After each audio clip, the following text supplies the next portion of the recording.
ग्रहे धनं पुरय पुरय नमः। ॐ ह्रीं श्रीं क्लीं श्रीं कुबेराय अष्टलक्ष्मी मम ग्रहे धनं पुरय पुरय नमः।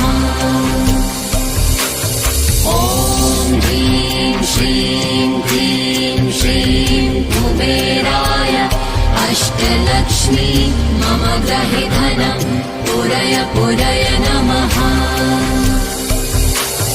ॐ ह्रीं श्रीं क्लीं श्रीं कुबेराय अष्टलक्ष्मी मम ग्रहे धनं पुरय पुरय नमः।